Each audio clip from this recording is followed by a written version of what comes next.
About a year ago I put out a video called Propagating Garlic from Bulbils, and at that time I showed the results of what garlic scapes produce, the capsules there.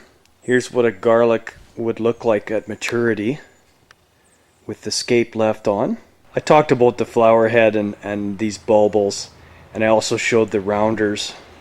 These seed capsules here have bulbils, and you plant the bulbils, and after the first year you get something called rounders, and I showed rounders in my last video, and I was asked to show what the rounders would produce this year.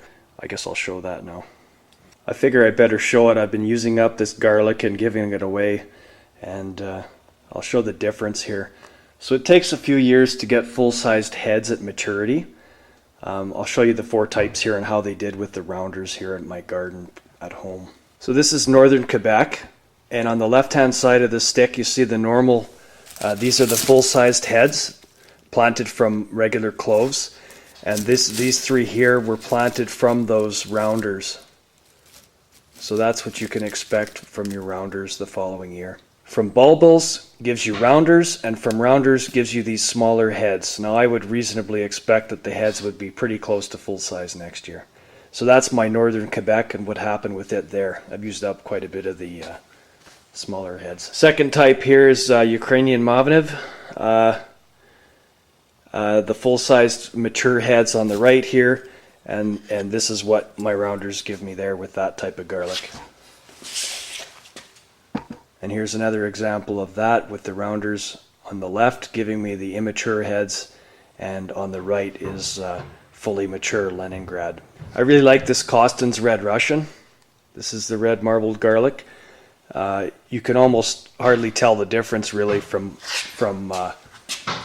the mature heads are on the right and the ones from rounders are on the left.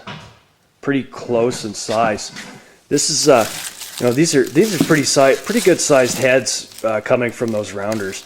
Now this is from the Primo, the best of the best, the larger rounders here. I saved the best rounders for myself here at home. And then what I did last year is I took the remaining rounders, the smaller ones, and I grew them out at my parents'.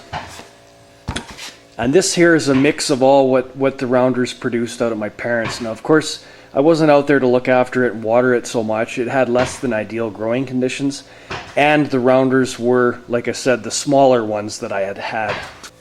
But you can see some of these heads are pretty decent sized, even being unattended for the summer. These here are basically the size of some of my largest rounders. This is planted from a rounder, so it basically went from a small rounder to a large rounder. So if you've got less than ideal conditions, this is maybe what would happen.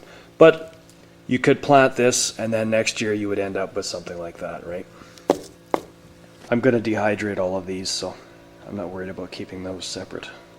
So there it is. You can see the comparison in head size from the rounders versus fully mature.